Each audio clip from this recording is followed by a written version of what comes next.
Hello guys, welcome और welcome back to लॉगरी। I hope all we are doing great, all we are fine and safe. आज हम discuss करेंगे how to analyse PU 3 years law entrance exam के जो mock test हैं।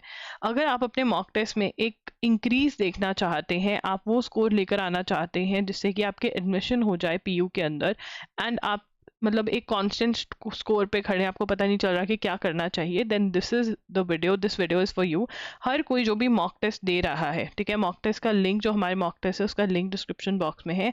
आपको mock test देने के बाद एनालाइज करना बहुत ज़रूरी है, बिकॉज एनालाइज करके ही आपको पता चलेगा कि वीक टॉपिक्स कौन से हैं, और जब आप उन वीक टॉपिक्स को स्ट्रॉन्ग टॉपिक्स बनाएंगे then you will see an increase in your score. ठीक है, और वो कैसे करना है, सबसे पहले हम pattern of the exam discuss कर लेते हैं। 100 मार्क्स का आपका पेपर है, 1 आवर 30 मिनट्स आपको दिए जाते हैं। देखिए, जब आप पेपर को अटेम्प्ट कर रहे हैं, मैंने अटेम्प्ट वाली वीडियो में बोला है कि टाइम मैनेजमेंट की प्रैक्टिस करनी बहुत ज़रूरी है। आपको ट्राई करना है कि आप जो पेपर है वो 1 आवर 20 मिनट्स में कंप्लीट कर पा रहे हो, राइट। 10 मिनट्स आपने एक्स्ट्रा रख देने, शीट आएगी, ये वो कुछ भी, तो 1 आवर 30 मिनट्स का पेपर आपको 1 आवर 20 मिनट्स में करने की प्रैक्टिस करनी है। हाउ टू अटेम्प्ट वाली वीडियो देख लेना, मैंने करी हुई है, मैं इस वीडियो के एंड में लिंक दे दूंगी। 100 मार्क्स का आपका पेपर है, जिसमें से आपको ट्राई करना है कि 75 to 80 मार्क्स आप लेकर आ सको। No doubt last year cut off कम गई थी, बिकॉज पेपर में एक चेंज आ गया था जो इस बार students are going to cope up, and एक इंक्रीज सिग्निफिकेंट दिख सकता है कट ऑफ में। Current affairs and general knowledge जो है 30 मार्क्स के, लीगल एप्टीट्यूड 40 मार्क्स का है, reasoning ability and knowledge of English 30 marks के। Yes, there is negative marking and you have to ensure कि आप नेगेटिव मार्किंग को मार्क्स लूज आउट ना करें। एंड अगेन, जो अटेम्प्ट वाली वीडियो है जिसके अंदर मैंने बताया कि 2 राउंड्स में पेपर को अटेम्प्ट करना है, तुक्का कैसे मारना है, गेस कौन से क्वेश्चंस पे मारना है, कौन से पे नहीं, ये भी डिस्कस किया हुआ है। For correct answer you will get 1 mark.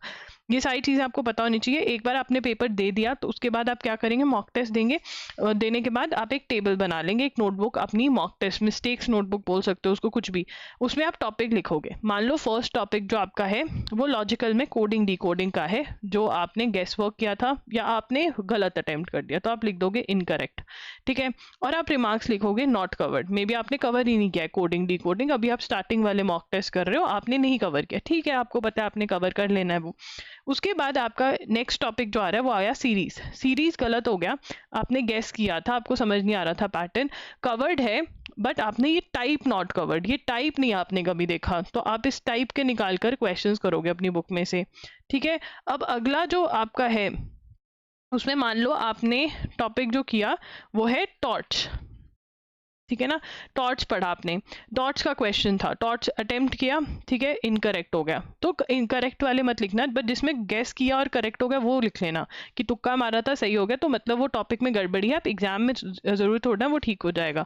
तो यहाँ पर टॉर्च है, इनकरेक्ट है, तो अब आपने टॉर्च पढ़ा हुआ है, ठीक है ना, तो मे बी आपने प्रिंसिपल वाले क्वेश्चन ज़्यादा प्रैक्टिस नहीं करे, तो आप लिख लोगे प्रिंसिपल वाला क्वेश्चन था, या जीके का क्वेश्चन था जो आपको नहीं आता था, तो आप लिख लोगे ये क्वेश्चन, सो दैट आप बार बार रिवाइज कर लो। तो ऐसे आपको बनाना है पहले टेबल की कौन कौन सी चीज़ें गलत हुई हैं, कौन सा गेस किया और करेक्ट हो गया, क्योंकि वो भी पता होना चाहिए। उसके बाद आप ऐसे लिख लोगे इनकरेक्ट, गेस करेक्ट, मतलब गेस किया और करेक्ट हो गया, ठीक है, तो इनकरेक्ट वाला है, स्किप किया, ठीक है, मैंने अटेम्प्ट ही नहीं किया, ये भी प्रॉब्लम है कि स्किप किया, ठीक है ना, तो वो टॉपिक भी आपको पता होना चाहिए। अब क्या करोगे, आप प्लान ऑफ एक्शन बनाओगे कि इन टॉपिक्स को करना क्या है। अब कुछ टॉपिक्स होंगे आप कहोगे हाँ ये तो सिली मिस्टेक थी, इनका करने का कुछ ज़्यादा नहीं है, तो ये साइड बाय हो गए, सिली मिस्टेक भी हो सकती है, ठीक है, बट कुछ टॉपिक्स ऐसे होंगे जिन पे एक्चुअली काम करने की ज़रूरत है, तो प्लान ऑफ एक्शन बनेगा कि कौन से की टॉपिक की रिविजन करनी चाहिए। अब आप वो डिसाइड कैसे करोगे, अगर बहुत देर हो गया आपने वो टॉपिक नहीं कवर किया है, बहुत पहले पढ़ा था, आप चीज़ें भूल रहे हो, then you are going to ensure कि आप वो रिवाइज कर लो। स्टडी फ्रॉम स्क्रैच, आपने पढ़ा है उसको बट आपको कॉन्सेप्ट क्लैरिटी नहीं आ रही है, ठीक है, तो आप फ्रॉम स्क्रैच उस टॉपिक को दोबारा से पढ़ने की कोशिश करोगे, आपने कवर ही नहीं किया उस टॉपिक को, देन तो आपको मतलब अच्छे से करना ही पड़ेगा, ठीक है। अब आपको इंटायर टॉपिक करना चाहिए, पर्टिकुलर करना चाहिए। अब मान लो आपका कॉन्स्टिट्यूशन का टॉपिक है, कॉन्स्टिट्यूशन में आपकी गलतियां जो हो रही हैं वो फंडामेंटल राइट्स में हो रही हैं या इमरजेंसी वाले क्वेश्चंस में हो रही है, तो आप वो ही पढ़ोगे, आप पूरा नहीं पढ़ोगे। मान लो आपकी कॉन्स्टिट्यूशन में अगर 18 क्वेश्चंस हैं तो उसमें से 18 तो ज़्यादा हो गए इस एग्जाम में, मान लो 10 क्वेश्चंस हैं, उसमें से आपके 8 गलत हैं, इसका मतलब इंडियन कॉन्स्टिट्यूशन पूरी रिवाइज करनी पड़ेगी क्योंकि इतने सारे क्वेश्चन गलत हैं। बट 2 क्वेश्चन गलत हैं और आप मेकआउट कर पा रहे हो कि इस टॉपिक में गलती हो रही है बार बार, तो वो रिवाइज कर लोगे। एनालाइज जो है पेपर को वो सेम डे पे करो, पेन और पेपर यूज कर उसको एनालाइज करो और एक नोटबुक लगा लो, क्योंकि आप पिछले वाले आप अपना कंसिस्टेंसी देख पाओगे कि इसमें ये गलती थी, इसमें ये गलती थी, तो एटलीस्ट वो सेम गलती आप दोबारा नहीं करोगे। अगले मॉक टेस्ट में अगर आपको 1 से 2 नंबर का भी इंक्रीज दिखता है तो that is a good thing. Compare your self with your self only, not with others. अगर आप कह रहे हो कि अच्छा तूने लॉगरी का ये 1 दिया, तेरा कितना स्कोर है, अच्छा मेरा ये है, ठीक है मेरा इससे तो ज़्यादा है, आपका कॉम्पिटिशन उसके साथ नहीं है, ठीक है, आपका कॉम्पिटिशन पता नहीं किसके साथ है बट अभी आपके साथ है। You have to bring an improvement in your score, ठीक है ना। आपको इंश्योर करना है कि आप अपना स्कोर जो है वो 80 क्रॉस करवाएं मॉक टेस्ट के अंदर, ठीक है, सेफ रहने के लिए।